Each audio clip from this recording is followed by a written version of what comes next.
Welcome to Morgan State University's Carl J. Murphy Fine Arts Center, a beacon of culture and creativity nestled on the southeastern edge of Morgan State University in Baltimore, Maryland. A state-of-the-art facility designed to accommodate a wide array of performances and events. Since its debut on December 1st, 2001, this has been the home for music, musical theater, theater arts, and visual arts major students, turning them from college interests into fine arts specialists.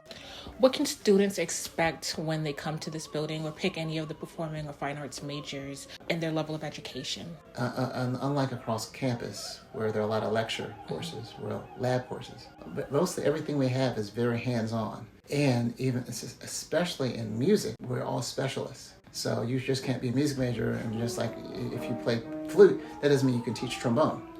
So I have to have a specialist for each instrument. In visual arts, you might specialize in graphic arts, but you may not be able to teach art history. You may not be able to teach painting. You may not be able to teach topography. During our time exploring the building, student Kalia Whelan had the incredible opportunity to sit down with chairperson and music conductor Dr. Eric Conway, who provided us a deep dive into the significance of the Fine Arts Center and what differentiates themselves from other majors on campus, as he has been working at Morgan State University for over 40 years. So, can you please introduce yourself? Eric Conway is my name. I'm the chair of the Fine and Performing Arts Department, which includes visual arts, music, theater arts, and musical theater. Did you get your job around the time the building was built in 2001? Have you been here for that long? Been here 20 years before that. Richardson Library is. Okay. That used to be your old Murphy. Okay. I started being associated with the university in 1984. Dr. Conway also discusses how over the years, students of all majors, even locals from the Baltimore area, treat the Murphy Building as a haven for students to unwind and to explore professors' creative teaching methods. But and answer your question, what would students expect?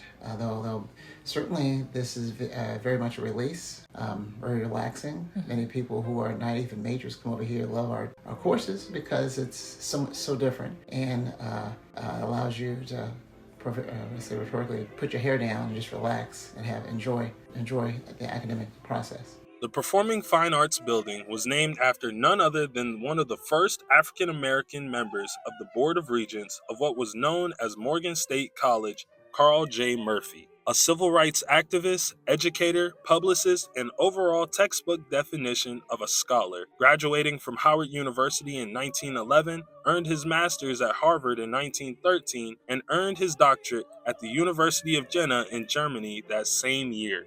One of the Fine and Performing Arts Center's biggest attractions is the James E. Lewis Museum of Art. Founded in 1951, this colorful and powerful collection was created to enhance student experience and exposure to African and African American artwork at Morgan State University, which is why it was named after James Edward Lewis, an African American artist, collector, professor, and connoisseur who was the leading founder of the museum and chairman of the school's art department between 1950 and 1986. In closing, the Carl J. Murphy Fine and Performing Arts Center is Morgan State University's culmination of music, culture, passion, and oasis. And although it is not an easy task majoring in this department, it is the home of all Morgan State Bears to express themselves through art, music, theater, and to test their creative ability. So, do you have anything to say to new and oncoming students who are, maybe undecided or looking for a good major to join, and they might be interested in some kind of fine or performing arts? Well, I'd say if you're going to be in my department, you have to be passionate about your craft. It takes hours and hours of practice to be good at something, and you have to have some talent. Just because you can sing in the shower doesn't mean you should be a music major or a voice major. So we're accredited by the NASM, National Association of Schools of Music, and they say, hey, you have to audition to be a music major. You have to audition to be a musical theater major. And again, it's not just because we want to keep a standard, it's because we don't waste your money. Imagine being here 3 years and then you realize, hey, wait a minute, this is really not for me. So we have experts who listen to your audition to see whether they think it should be for you or not.